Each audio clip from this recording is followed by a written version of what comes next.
이것이 복음이다. 보라 구원과 교회 생활이다. 누가복음 19장 10절 말씀입니다.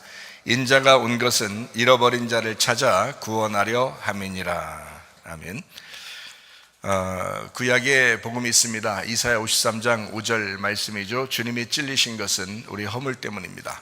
주님이 상하신 것은 우리 죄악 때문입니다. 주님이 징계를 받음으로 우리가 평화를 누리게 되었고, 주님이 채찍에 맞으셨으므로 우리가 나음을 받게 되었습니다. 예수님이 그렇게 당하셨으니까, 나를 위해서 그렇게 당하셨으니까 그만한 값어치가 있어야 되겠죠. 그래서 여러분과 저는 우리 허물이 사라져야 되고, 또 우리의 죄악이 사라져야 되고, 또 우리가 평화를 누려야 되고, 그리고 병의 치료도 받아야 되는 것입니다. 고린도후서 6장 2절 말씀입니다. 보라 지금이라, 은혜 받는 것도 구원받는 것도 지금이다 라고 말씀을 하고 있습니다. 우리는 누가복음을 통해서 여러 가지를 지금 내용을 설명을 하고 있습니다. 누가복음 하나만을 이야기하는 게 아니라 누가복음을 통해서 성경의 전반적인 이야기도 같이 나누고 있고, 그리고 누가복음을 통해서 우리가 이제 생활하는데도 필요한 것들을 이야기하고 있습니다. 누가복음 1장에는 데오빌로 각하, 특별히 하나님의 사랑받는 자, 또 하나님을 사랑하는 자에게 성경을 썼다라는 말씀. 누가복음 2장에는 예수님 탄생에 대해서, 베들레헴에 탄생하죠. 떡집입니다. 빵집입니다. 생명의 빵으로 오신 예수님, 그리고 구유에 태어나신 것을 보면 짐승의 먹잇감으로 오신 예수님이다 라는 말이고, 목자들이 축하하는 것으로 봐서 예수님은 선한 목자로 이 땅에 오셨다라는 것을 알려주기 위해서입니다.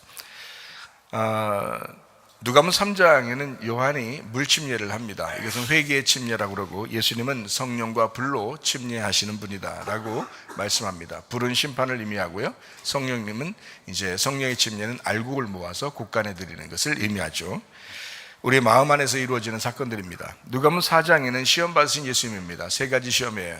육신의 정욕, 안목의 정욕, 이생의 자랑, 먹은즉 보암즉 탐스럽게 하는 것, 이 세상의 죄입니다. 그것을 다 시험을 이기시고 귀신을 쫓고 병을 고쳤다라는 말씀입니다. 누가복음 5장에는 그물을 내려라, 우리의 영 깊은 곳에 그물을 내려라 라는 말이고, 나병 환자를 치유하시고 중풍병자를 고치시고 새 포도주는 새 부대에 넣어야 된다. 여러분, 우리 마음이 새로워져야 그 안에 새로운 진리의 말씀이 이제 간직되게 되는 것입니다. 그럼 마음이 먼저 중요하겠죠. 누가복음 6장에는 안식일의 주인이 예수님이다 라고 해서요, 그 안식일과 금식과 침례는 같은 것이다 라고 여러분에게 소개를 했습니다. 금식이라고 하는 것은 내 음식을 중지하고 하나님의 음식을 먹는 것, 하나님의 말씀을 먹는 걸 금식이라고 이야기하는 거죠. 어떤 면에서는 내 음식을 먹지 않는 것, 이것을 금식이라고 생각하시지만, 더 나아가서 하나님의 음식을 먹는 것이다, 이렇게 보는 것이 금식이다, 올바른 금식의 태도다라는 말이고요. 안식일이라고 하는 것은 내 일을 중지하고 주님의 일을 하는 것, 주님의 짐을 지고 함께 주님의 일을 하는 것을 안식일이다, 이렇게 표현을 하는 것입니다. 어떤 면에서는 쉬는 것이 안식이라고 생각할지 모르지만, 어떤 면에서는 일하는 것이 안식일이다 라고 하는 것을 우리가 볼 수 있습니다. 다시 말하면 적극적으로 주님의 일을 하는 것, 이것을 안식일이다 이렇게 표현을 하는 거죠. 침례라고 하는 것이 있습니다. 침례는 내가 죽는 것이고 예수 안에서 부활하는 것이다 라고 이야기하는 것입니다. 이것을 침례, 그래서 똑같은 의미죠. 금식과 안식일과 침례는 같은 것이다 라는 그런 말입니다. 누가복음 7장에는 백부장의 종을 고치고 나인성 과부의 아들을 살려주고, 그리고 한 여자가 예수님께 향유를 붓는다라는 그런 말씀이 나옵니다. 누가복음 8장에는 네 가지 땅에 떨어진 씨의 비유가 있습니다. 첫 번째는 길가밭이고요, 그 다음에는 돌짝밭이고, 그 다음에는 가시밭이고, 그 다음에는 좋은 밭이다, 이렇게 되어 있습니다. 등불은 등경 위에 놓아야 된다라는 말이고, 예수님의 어머니와 동생들이 어떠하냐, 말씀을 듣고 순종하는 사람들이 예수님의 가족이다라고 이야기합니다.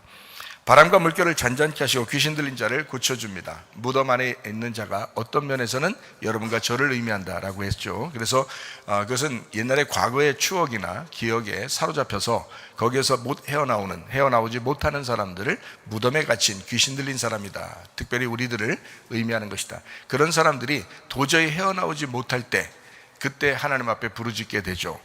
그때 주님은 우리를 찾아오셔서 고치신다라는 그런 말씀입니다.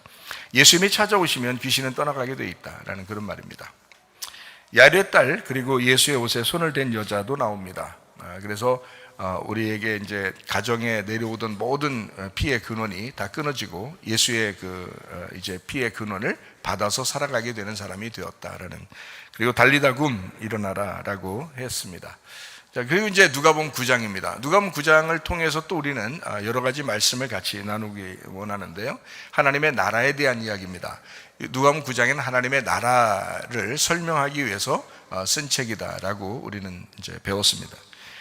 거기 어린아이의 도시락이 나오고요. 그리고 먹을 것을 제공하는 것이 바로 하나님의 나라다. 예수님이 있는 곳에는 먹을 것이 제공된다. 그래서 교회는 먹을 것이 풍성해야 된다. 실제로 입으로 들어가는 먹을 것도 필요하지만 우리의 마음으로 들어가는 먹을 것도 필요하다. 그래서 하나님의 양식이 풍성한 곳, 그곳이 바로 천국이다라고 하는 것을 이야기합니다. 그리고 예수님은 그리스도시다. 그리스도라는 말은 메시아라는 말인데, 이 메시아가 예수님의 제자들이 예수님은 그리스도시요 라고 이야기했을 때 예수님은 내가 곧 죽을 거야 라고 표현을 함으로써 메시아 그리스도가 죽으시는 어린 양이다 라고 하는 것을 우리에게 소개해 줍니다. 그러니까 이 땅의 영광이 아니라 어떤 면에서는 하늘의 영광을 설명을 하는 거죠. 그러니까 여러분과 제가 주님을 따라가면 하늘의 영광을 위해서 살아가는 것이다. 그걸 그리스도인이다 라고 표현하는 겁니다. 자기를 부인하고 자기 십자가를 지는 것이 하나님의 나라다라고 우리에게 소개를 합니다. 그래서 주님을 따라가는 것, 어린 양을 따라가서 함께 죽는 것, 이것이 바로 하나님의 나라다. 하나님의 나라가 완성되려면 우리가 죽는 것이다라는 것을 표현하는 겁니다. 그리고 이제 변화산이 있습니다. 변화산 사건을 통해서 구약 성경과 신약 성경이 합해져 성경이 완성되는 것을 보게 되고, 거기서 초막 셋을 짓고 천국과 같이 살읍시다라고 했을 때 오직 예수의 말씀만 거기에 있더라라고 했습니다. 그러니까 구약과 성경의 모든 말씀들은 사실 핵심적으로 예수에 대해서 설명하는 것이었다라는 얘기고, 우리는 주의 복음을 가지고 살아가는 사람들이다라고 했습니다. 그리고 누가복음 9장에는 어린아이가 천국이다라고 하는 것을 이제 설명을 해 줍니다. 자, 그리고 우리는 이것을 통해서 누가복음 9장을 통해서 하나님의 나라가 그냥 우리 안에서 갑자기 완성되고 그 다음에 그냥 영원히 완성돼서 끝났다라는 게 아니라 계속해서 성장해 가야 된다는 것을 우리가 이제 의미를 여러분에게 부여했죠. 그래서 성장해 간다라고 했을 때는 우리가 날마다 우리의 삶을 통해서 말씀이 계속해서 우리 속에서 성장해 나가는 것을 의미하는 것인데, 이러려면 스스로 믿음을 가지고 있어야 되고 스스로 믿음을 성장시켜야 된다라고 하는 것을 이야기합니다. 말씀과 기도입니다. 말씀과 기도를 통해서 우리가 거룩해지고 스스로 성장해 나가는 것을 볼 수가 있죠. 지금 시대가 어떻다고 그래요? 전쟁하는 시대입니다. 그리고 전염병이 많은 시대입니다. 마지막 때의 징조가 뭐뭐 있다고 그랬죠? 마지막 때의 징조는 여러 가지가 있습니다. 그 중에서 가장 특징적으로 나타나는 징조가 있다면 마태복음 24장과 누가복음 21장을 참조하라 그랬죠. 전염병이 있습니다. 이단이 많이 나타납니다. 그리고 지진이 일어나고 이스라엘 중심으로 전쟁이 많아집니다. 그리고 돈 욕심이 많아지고 사람들은 탐욕에 절어서 살아갑니다. 그리고 성적 음란 타락이 일어나게 되고 폭력이 증가합니다. 그리고 교회가 특별히 핍박을 받아요. 교회를 점점 어렵게 만드는 것이 바로 마지막 시대의 사인이고 징조다라는 것을 우리는 알 수 있습니다. 여러분과 저는 이제 요즘에 뉴스를 통해서 이스라엘 중심으로 전쟁이 일어나는 것을 우리가 볼 수 있습니다. 이때 가장 중점적으로 봐야 하는 나라가 어느 나라라고 했죠? 이란이라는 나라입니다. 이란이라는 나라, 그리고 터키라는 나라, 그리고 러시아라는 나라를 중점적으로 봐라 그랬죠. 성경에서 그 나라들이 특별히 전쟁을 이제 주도하는 나라가 된다라고 성경은 기록하고 있기 때문에 에스겔 38장에 그 일들이 이루어진다라고 써놨습니다. 에스겔 38장이에요. 그리고 다니엘서 8장과 다니엘서 10장에 특별히 바사왕, 그러니까 바사왕국, 페르시아, 이란입니다. 지금으로 말하면 이란이 중심으로 해서 이렇게 악의 영들이 이렇게 활동하게 된다라는 것을 성경은 이미 기록을 해놓고 있습니다. 바사 나라라는 이란이 빠질 리가 없습니다. 마지막 전쟁에는 반드시 바사 나라라는 이란이 합세하게 돼 있어요. 그리고 러시아가 합세하게 돼 있습니다. 곡과 마곡의 전쟁이라고 그러죠. 이걸 마지막 전쟁이라고 그러는데 러시아가 빠질 리가 없습니다. 그래서 이란과 러시아 그리고 터키, 더 나아가서는 리비아, 레바논 뭐 이렇게도 있지만 어쨌든 이란 그리고 터키, 러시아 요 나라 세 나라를 중점적으로 보면 마지막 전쟁인지를 금방 알 수 있다. 이 전쟁은 쉽게 끝날 것 같지 않다라고 누군가가 다 얘기를 하더라고요. 이번 전쟁은 쉽게 끝날 것 같지가 않다라고 이야기합니다. 그렇다면 마지막으로 끌고 나갈 것입니다. 그럼 여러분과 저는 어때요? 마지막 종말을 준비하고 있는가? 마지막 때임을 여러분과 제가 준비하고 있는가라는 것입니다. 이런 마음은 어떠한가? 진짜 주님 만날 준비하고 있는가라는 것이죠. 자, 생각해 보세요. 이렇게 전쟁이 일어났다고 해서 다 나쁜 것만은 아니에요. 왜냐하면 전쟁을 통해서 어느 나라는 자유를 얻을 수가 있거든요. 그리고 그 전쟁을 통해서 가만히 생각해 보면요, 이란이란 나라를 여러분이 어떻게 보는지 모르겠어요. 근데 이란이란 나라가 지금 시대에요, 우리나라가 옛날에 그랬는데, 옛날에 우리나라가 뭐 일제시대 때나 또는 이제 6.25 사변 전쟁을 통해서, 그리고 그 이후에 바로 뭐가 이렇게 막 발전한 게 있는데요. 뭐가 이렇게 발전했죠? 우리나라가 기독교가 엄청 발전했잖아요. 그래서 우리나라가 기독교의 대표 국가처럼 이렇게 되어 있는, 선교에 있어서도 굉장한 위치를 차지하고 있는 나라가 우리나라입니다. 그렇게 이제 지금은 근데 점점 이제 쇠퇴하고 있어요. 우리나라가 점점 쇠퇴하고 있습니다. 근데 이스라엘의 그 근처에 있는 이란이라는 나라가 지금 기독교가 전 세계에서 가장 빠르게 성장하는 나라입니다. 이란이라는 나라가요. 지금 시대에 가장 빠르게 기독교가 성장하는 나라가 이란이라는 나라예요. 이상하죠? 그런데 가장 또 기독교를 핍박하는 나라가 이란입니다. 참 희한하죠. 그러니까 하나님의 역사가 어떻게 이번을 통해서 일어나게 될지 모르겠어요. 근데 하나님의 역사는 분명히 있습니다. 그리고 이란이란 나라에 기독교가 발생할 때에 사람들은 놀라운 기적들을 지금 경험하고 있습니다. 환상을 본다든지, 막 꿈을 꾼다든지, 막 예수님을 만난다든지, 천사를 만난다든지, 막 이런 사건들이 막 동네별로 막 일어나고 있습니다. 그래서 예수를 믿는 사람들이 막 증가하고 있는 추세거든요. 그러니까 이 사람들은 어떤 기적을 경험하면서 예수를 믿었기 때문에 변함이 없어요. 그래서 기독교인들이 죽임을 당해도 그냥 막 예수를 믿는다고 더 번창하고 막 시작하거든요, 지금. 그러니까 지금 시대에 이란은 전쟁을 통해서 어려움 가운데 있지만 기독교는 그 속에서 기도하고 있는 기독교인들은 점점 증가하고 있는 추세다라는 것입니다. 하나님의 놀라운 역사가 지금 일어나고 있습니다. 어쨌든 하나님께서는 이 마지막 사인들을 이렇게 보여주고 있는데, 이런 걸 통해서 주님은 하나님의 백성들을 보호하시고 하나님의 백성들을 지키신다. 결국에는 여러분과 제가 살아가는 이곳, 하나님은 이란이란 나라 그냥 멸망하길 원하시는 것이 아니라 그들도 구원하기를 원하시는 하나님이시다. 그래서 여러분과 저는 이제 어떻게 생각을 해야 되냐? 어느 나라는 착한 나라야, 어느 나라는 나쁜 나라야, 이렇게 보지 말고 여러분과 저는 하나님의 눈을 가지고, 하나님의 마음을 가지고 세상을 봐야 된다. 그러니까 어떻게 보는 거냐? 하나님의 기적은 교회가 생겨나는 곳도 많이 있을 수 있도록 하나님은 교회를 발전시키기 위해서 하나님의 놀라운 기적, 하나님의 놀라운 역사가 일어나기 시작한다. 그래서 하나님은 그들도 역시 구원하는, 하나님의 그 마음 속에는 그들도 있다. 그러니까 어떤 나라는 나쁜 나라일 거야 라고 생각할 필요가 없어요. 하나님의 역사가 어디에 있는가, 하나님의 마음은 어디에 있는가 라고 여러분과 제가 늘 생각하셔야 합니다. 하나님은요, 분명히 이번 전쟁을 통해서도 하나님의 역사가 분명히 있을 것입니다. 마찬가지로 여러분과 제가 문제예요. 우리 마음속에는 어떠한가? 주님을 기다리면서, 주님을 사랑하면서 우리 스스로는 이렇게 성장해 나가고 있는가? 영적으로 성장해 나가고 있는가? 아니면 옛날보다 믿음이 점점 쇠퇴하고 있는가? 이것을 점검해 봐야 하는 것입니다. 요한복음 8장 32절, 36절 말씀입니다. 진리를 알지니 진리가 너희를 자유롭게 하리라 라고 했습니다. 그러므로 아들이 너희를 자유롭게 하면 너희가 참으로 자유로워지리라 라고 했어요. 우리에게 자유가 있습니다. 하나님은 우리가 자유하기를 원하셔요. 그래서 성경은 핵심적으로 억압된 데서 자유, 풀어주기 위해서 성경이 있다라고 말합니다. 하나님은 우리를 억압하는 분이 아니고 우리를 풀어주는 자이다. 우리를 자유하게 하는 자이다. 그래서 그 자유 안에서 자유를 방종으로 헛되게 쓰지 말고 이 자유 안에서 스스로 성장해 나가는 방법으로 우리가 살아야 된다라는 그런 말이거든요. 그래서 자유를 하나님께서 우리에게 자유를 주셨어요. 그러면 이 자유 안에서 스스로 성장해 나가야 된다. 믿음이 성장해 나가야 된다. 옛날에 이스라엘 백성들은 광야에서 만나를 먹는 것으로 만족했습니다.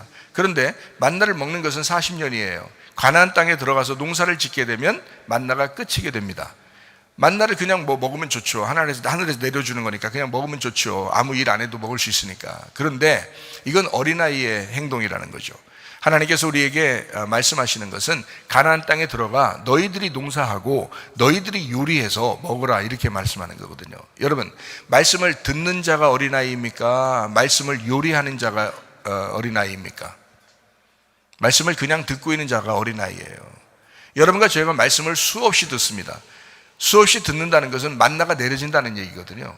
만나 그냥 가만히 앉아있어도 내려지는 거예요. 계속 말씀을 듣는 거거든요. 그러나 여러분이 그걸 듣고 가만히 있는 것이 아니라 그 말씀을 들었으면 읽고 또 듣고 또 연구하고 해서 자기 것으로 만들어야 돼요. 자기가 농사를 지어야 된단 말이에요. 자기 속에 농사를 지어야 된다는 거예요. 근데 여러분 어때요? 수십 년을 교회 다닌 사람들도 있는데 그 사람들이 말씀 하나 기억하지 못하고 그냥 다 까먹어버리고 믿음이 성장하지도 못하고 그냥 교회 다니는 것으로 만족하는 사람들이 너무 많습니다. 그러면 안 돼요. 여러분, 말씀을 들었으면 또 듣고 또 읽고 또 연구하고 해서 여러분 것으로 만들어 여러분 속에 마음 안에서 농사를 지어야 된다. 이것이 영적 예배다. 그래서 마음의 영과 진리의 예배를 드리는 것, 여러분 스스로 이것을 농사하는 예배를 드리는 것, 이것이 성장한 사람들의 태도다. 그러니까 진정한 자유라고 하는 것은 방종이 아니에요. 그리고 억압도 아닙니다. 하나님께서 우리를 스스로 너희가 성장하기를. 여러분, 결혼하면 끝이에요? 아니죠. 결혼하면 결혼 안에서, 가정 안에서 성장해 나가는 것입니다. 결혼 생활을 성장해 나가는 거예요. 교회 오면 끝이에요? 아니에요. 교회 와서 성장해 나가는 것입니다. 여러분, 태어나면 끝이에요? 아니에요. 계속 성장해 나가는 것입니다. 믿음은 스스로 성장해 나갈 때 진짜가 된다. 진짜 믿음으로 승리하시기를 바랍니다. 하나님은 우리에게 진정한 안식, 진정한 쉼을 주시기를 원하신다. 그래서 여러분, 예배라고 하는 것은 뭐냐? 진정으로 마음의 농사를 얘기해요. 에덴을 경작하라. 에덴을 다시 회복해라. 다시 경작해야 된다. 아담 창조해서 하나님은 아담을 창조하시고 농사를 짓게 합니다. 예배를 드리게 한다는 얘기거든요. 아바드라고 예배를 드리게 하려고, 농사 짓게 하려고 아담을 창조했어요. 그러면 아담 창조했으면 그대로 그냥 있으면서 선악과 먹고 그냥 쫓겨나는 그런 사람이 되면 되겠습니까? 아니죠. 다시 에덴을 회복해야 되죠. 그리고 그 에덴에 들어가 다시 농사해야 되죠. 다시 예배해야 되죠. 우리의 마음 가운데 영과 진리의 예배를 드리는 사람, 우리의 삶의 예배, 예배의 삶, 여러분의 삶의 예배에서 성공하시기를 바랍니다. 나를 조성하시고 내 나라를 경작하고 내 나라, 내 마음을 경작해서 새 마음을 품게 만드는 것, 이것을 새 예루살렘이라고 이야기하는 것입니다. 새 예루살렘, 여러분과 제가 새 예루살렘 안에 살아야 된다. 새 마음을 품고 살아야 된다. 새 사람 돼야 된다, 이 말입니다. 여러분, 교회 나왔으면 옛사람으로 사는 게 아니에요. 새 사람으로 사는 것입니다. 이것이 바로 교회, 그리스도인이에요. 그리스도인은 새 사람으로 살아가는 사람들이다. 그래서 양심적으로 살아야 된다, 이 말입니다. 양심적으로 살아야 된다. 양심에 거리끼게 살면 안 된다. 양심적으로 살아라. 요한복음 8장 9절 말씀입니다. 그들이 이 말씀을 듣고 양심의 가책을 느껴 어른으로 시작하여 젊은이까지 하나씩 나가고 오직 예수와 그 가운데 섰는 여자만 남았더라.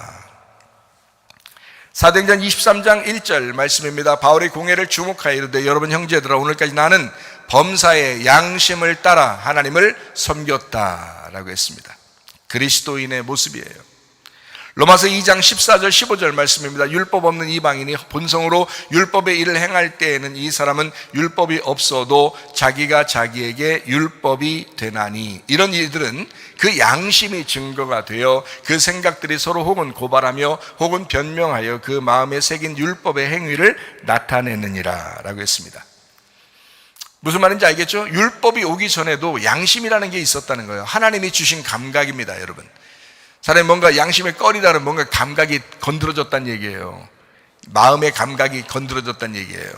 마음이 있잖아요. 그러면 속에 감각이 있어요. 그 감각이 건드려졌다는 얘기가 그게 양심이라는 겁니다. 하나님 만드신 거예요. 하나님이 사람을 창조하실 때부터 주신 거, 이게 양심이라고 하는 겁니다. 디모데전서 1장 19절 말씀이요, 믿음과 착한 양심을 가져라. 어떤 이들은 이 양심을 버렸고 그 믿음에 관하여는 파선하였다. 양심을 버려버리면요, 그러면 파선해버려요. 망해버리는 것입니다. 양심이 있어야 돼요. 예수 안 믿는 사람들도 양심이 있어요. 그래서 양심적으로 살아야 되잖아요. 양심적으로 사는 사람, 예수 안 믿는 사람들 중에서도 착한 일 많이 하는 사람 많죠. 우리들이 막 선교한다고 막 돈 모아가지고 선교한다고 막 아프리카 사람들 도와주고 어려운 사람 도와주고, 예수 안 믿는 사람들이 더 많이 도와줘요. 알아요? 양심 있어요. 그 사람들도 착해요. 착한 사람들 참 많습니다. 여유가 있고 착해요. 그런 사람들이, 돈 많은 사람들이 오히려 그렇더라고요. 오히려 돈 없는 사람들이 여유가 없어요. 막 자기 것만 알아요. 돈이 없으니까, 원래 돈이 별로 없으니까 자기 것만 알아요. 막 자기 거 막 이렇게 욕심내고, 그런 사람들이 많아요. 오히려 돈이 많은 사람들은 여유가 있어요. 착해요. 그런 사람들이, 그런 사람이 많습니다. 그러니까 돈 많은 사람들하고 친구 많이 하세요. 그리고 교회로 전도하시고요. 디모데전서 3장 8, 9절 말씀입니다. 이와 같이 집사들도, 집사가 어떻게 되느냐, 정중하고 일구이연하지 아니하고 술에 인박이지 아니하고, 술 먹지 말란 말입니다. 집사들은 술 먹으면 안 돼요. 그리고 더러운 일을 탐하지 아니하고 깨끗한 양심의 믿음의 비밀을 가진 자가 되어야 된다. 여기서 우리는 양심에 대해서 얘기하고 있으니까, 집사들은 뭐 가지고 있어야 된다? 양심을 가지고 있어야 된다. 양심이 바라야 된다. 집사들은 양심, 목사도 양심적으로 살아야 되고 집사들도 양심적으로 살아야 된다. 그런 말입니다. 디모데전서 4장 1절 2절 말씀입니다. 그러나 성령이 이렇게 말씀하시기를, 후일에 어떤 사람들이 믿음에서 떠나 미혹하는 영과 귀신의 가르침을 따르리라 하셨으니 자기 양심이 화인 맞아서 외식함으로 거짓말하는 자들이라. 그래서 자기 양심이 화인 맞은 사람, 마지막 귀신을 따르는 자들이다, 이렇게 표현하고 있습니다. 그러니까 양심이 화인 맞으면 안 되겠죠. 양심이 막 굳어지면 안 된다, 이 말입니다. 양심 부드러워져야 돼요. 여러분, 누군가 쿡 찌르면 그래도 아야 이렇게 할 줄 알아야지 말이야. 쿡 찔러도 하나도 안 아파. 그냥 난 양심이 굳었어, 이렇게 하면 안 된단 말이에요. 양심도 없으면 안 돼. 양심이 화인 맞은 사람, 이건 외식한 사람, 귀신의 영이 가득한 사람이다, 이 말이에요. 그러니까 양심이 있어. 우리는 교회 안 다니는 사람들도 양심이 있는데 교회 다니는 사람들이 더 양심이 있어야지. 그렇죠? 그러니까 양심껏 예배드리고 양심껏 생활하면 돼요. 그게 그리스도인이에요. 하나님이 우리에게 주신 마음이잖아요. 디도서 1장 15절 말씀입니다. 깨끗한 자들에게 모든 것이 깨끗하나 더럽고 믿지 않은 자들에게 아무것도 깨끗한 것이 없고 오직 그들의 마음과 양심이 더러워졌다. 양심은 더러워질 수도 있다는 거예요. 더러워질 수도 있다는 거예요. 그러니까 깨끗하게 살아야 된다. 양심을 깨끗하게, 자꾸 양심을 닦아요. 이렇게 양심을 꺼내가지고 자꾸 닦아. 이렇게 말씀으로 닦으라고. 말씀으로, 기도로 닦고, 예? 그러면 양심이 좀 부드러워지고 더 깨끗해질 거 아니에요. 자꾸 꺼내서 자꾸 양심을 닦고 다시 집어넣고 다시 꺼내서 다시 닦고, 말씀으로. 그러면 되잖아요. 그러니까 말씀 많이 들으셔. 말씀 많이 읽으시고 또 기도하시고, 그거밖에 닦는 방법이 없어요. 양심을 자꾸 닦는 거야. 자, 베드로전서 3장 16절 말씀입니다. 선한 양심을 가져라. 이는 그리스도 안에 있는 너희의 선행을 욕하는 자들로 그 비방하는 일에 부끄러움을 당하게 하려 함이라. 그랬습니다. 선한 양심을 가져라. 하나님의 양심, 하나님이 주시는 양심을 가져라. 하나님의 마음하고 좀 하나가 됐으면 좋겠다, 이제 그런 말씀입니다. 베드로전서 3장 21절 말씀입니다. 물은 예수 그리스도께서 부활하심으로 말미암아 이제 너희를 구원하는 편이고 침례라. 이는 육체의 더러운 것을 제하여 버림이 아니요 하나님을 향한 선한 양심의 간군이라. 그래서 침례라고 하는 것, 물 침례 받을 때 우리가 생각해 보면 알죠. 이것은 깨끗하게, 나를 이렇게 더러운 것을 깨끗하게 만들려고 하는 것이구나 라는 것, 그거 이상이라는 거예요. 그것보다 더한 게 있다는 거예요. 뭐냐면 선한 양심을 따라간다는 거예요. 선한 양심을 향해서 따라가는 거, 이게 더 큰 일이라는 거예요. 너희가 침례를 받았잖아. 예수 그리스도와 한 몸이 됐잖아. 그러면 너 더러운 거 깨끗하게 해야지, 더러운 거 씻어야지, 더러운 거 깨끗하게, 내가 더러운 거 깨끗하게 회개해야지. 이런 회개가 너에게 전부가 아니라 회개보다 더 중요한 게 있어. 그 회개하면서 어떻게 되냐, 선한 양심을 따라가야 돼. 선한 양심을 간구하는 거야. 하나님, 나에게 선한 양심을 따라가도록 해주십시오. 그것이 훨씬 더 침례의 더 큰 의미다라는 것을 이야기해주고 있습니다. 하나님을 향한 선한 양심을 가진 자, 하나님 중심의 삶을 살다가 주님 만나시기를 바랍니다. 시편 26편 2절 말씀입니다. 여호와여 나를 살피시고 시험하사 내 뜻과 내 양심을 단련하소서라고 했습니다. 여기 양심은 마음입니다. 레브라고 해서 이게 마음을 얘기하는 거거든요. 내 마음을 단련하옵소서. 그러니까 마음을 단련하셔야 돼. 누가복음 19장 10절 말씀입니다. 인자가 온 것은 잃어버린 자를 찾아 구원하려 함이니라. 날마다 잃어버린 자, 진멸된 자, 파멸된 자가 되면, 자꾸 이게 단련되면 말이에요, 하나님께서 찾아와서 구원하시는 사람이 돼요. 우리 자신을 자꾸 잃어버리기 시작하면요, 주님을 얻기 시작합니다. 나를 잃어버리는 거 중요하죠. 그보다 더한 게 뭐라고요? 주님을 찾는 거예요. 주님을 구하는 거예요. 내가 깨끗해지는 거, 회개하는 거, 그거 중요하죠. 근데 선한 양심을 따라 사는 거예요. 여러분과 제가 믿음을 가졌다 그러면 주님이 우리의 산 소망이 되시고, 또 주님을 따라가는 그 소망, 그 선한 양심을 따라서 사는 것이 중요하다라는 것입니다. 자, 이제 우리는 양심에 대한 이야기를 좀 했는데요, 이 양심을 조금 더 설명을 해보고 마치려고 합니다. 이 양심이라고 하는 것과 성령님이라고 하는 것을 우리가 좀 구분을 하셔야 돼요. 우리가 선한 양심을 따라간다라고 하니까 마치 우리가 이걸 성령님을 따라가는 것처럼 우리가 생각하는, 이런 생각을 할 수가 있거든요. 그래서 양심과 성령님이 같으냐, 양심과 성령님이 다르냐, 이것을 여러분에게 구분을 좀 해주고 마치려고 하는 것입니다. 양심과 성령은 단도직입적으로 얘기하면 다릅니다. 양심과 성령은 다른 것입니다. 그러니까 양심을 따르냐 성령을 따르냐 할 때, 여러분과 저는 그리스도인이잖아요. 성령을 따라가셔야 합니다. 그러니까 이게 양심과 성령은 좀 달라요. 그러니까 무슨 말이냐면요, 양심은 모든 인간에게 있는 기능이에요. 모든 인간, 그러니까 여러분과 저만 있는 게 아니고 모든 인간에게 있는 기능이에요. 양심은요. 생각해봐요. 교육, 문화, 경험에 영향을 받고 더러워질 수도 있고 깨끗해질 수도 있고 약해질 수도 있고 마비될 수도 있는 것이 양심입니다. 그러니까 뭘 배웠느냐, 태어날 때부터 뭘 배웠냐, 뭘 들었느냐, 뭘 생각했느냐에 따라서 양심은 달라지게 돼 있어요. 그러니까 공산당에 있는 사람들의 마음의 양심과 이슬람 사람들의 그 양심과 기독교인의 양심과 또 식인종 마을에 가는 인디안들, 식인종이나 아프리카의 그쪽의 사람들의 양심은 다 달라요. 양심은 그 시대와 문화와 배우는 교육에 의해서 다 달라진단 말입니다. 양심은. 이해가 되겠어요? 여러분과 저는 여기에서 이제 한국에 살고 있으니까 한 남편과 한 아내를 살고 있지만, 중동 지역만 가도요, 부인이 4명 정도 가능합니다. 법적으로요. 부인이 4명.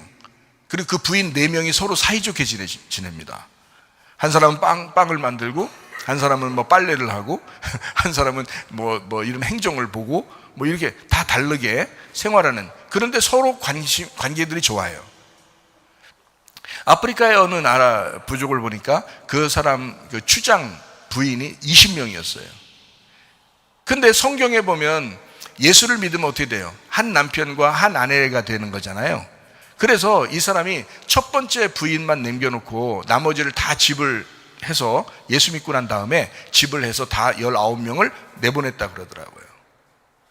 성경적으로 살아야 된다 싶어가지고 이 사람이, 이 추장이요, 20명 부인이었는데 그 근처에 집을 하나씩 다 해주면서 이렇게 살도록, 자기는 이제 첫 번째 부인하고 이렇게 살고 기독교인이 돼가지고 이 사람이 그렇게 했다고 그러더라고요.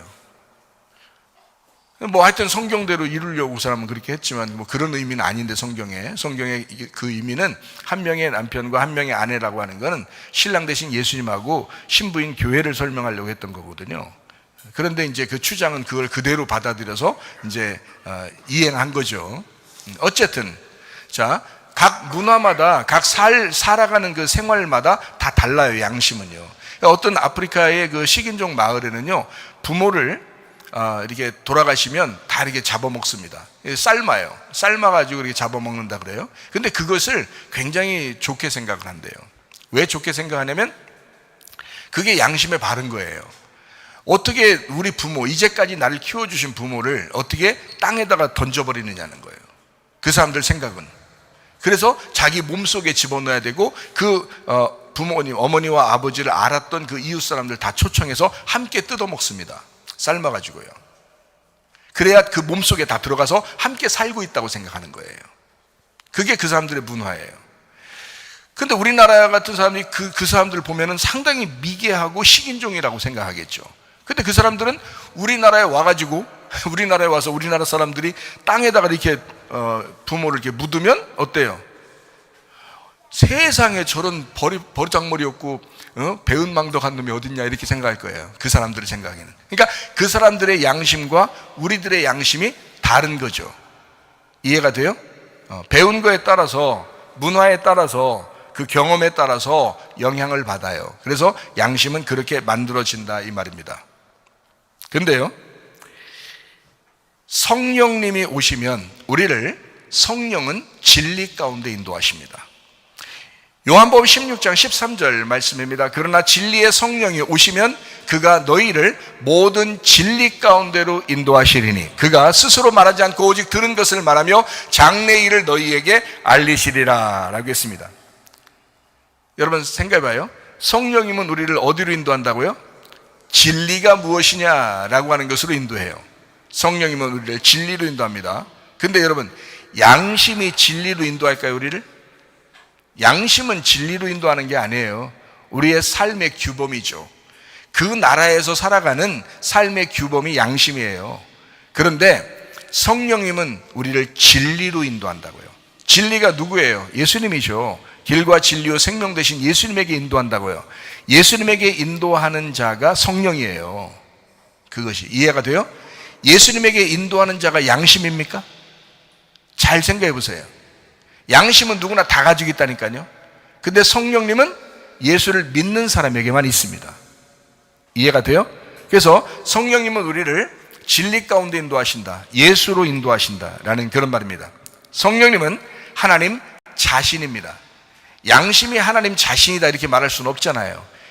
성령님은 하나님 자신입니다. 하나님이 보내신 영으로 믿는 사람 안에 거하시고 그 진리를 깨닫게 하시고 죄를 책망하시기도 합니다.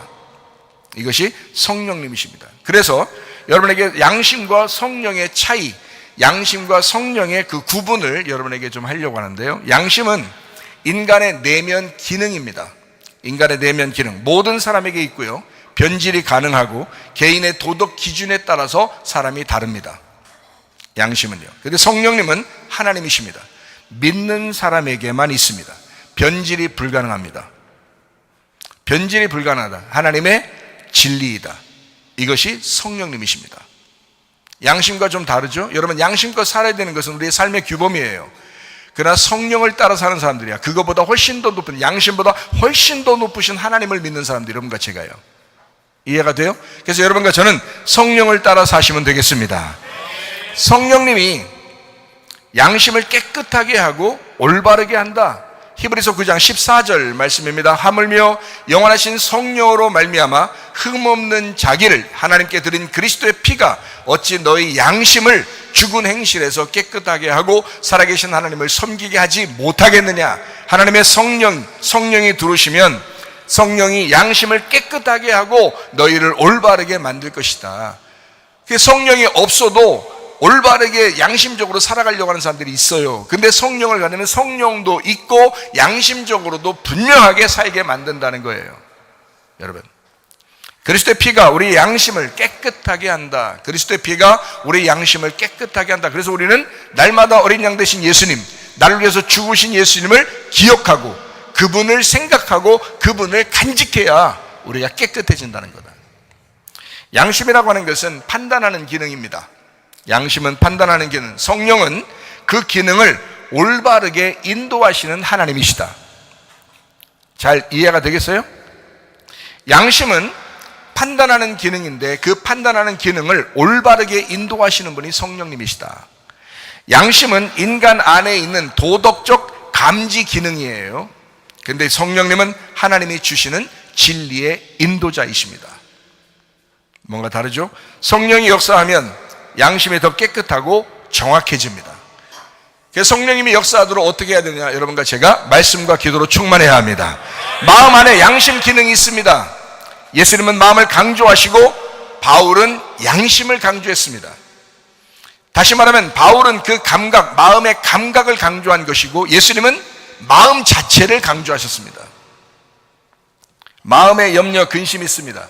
사람들이 살다 보면 염려 있고 근심이 있습니다. 염려, 근심이 있다는 것은 어떤 의미인 줄 아십니까? 성경에서는 염려, 근심하지 마라. 아무것도 염려하지 말고 오직 모든 일에 기도와 간구로 너희 구할 것을 감사함으로 하나님 앞에 하리라. 그러면 모든 지각에 뛰어난 하나님의 평강이 그리스도 예수 안에서 너희 마음과 생각을 지키시리라 이렇게 말씀합니다.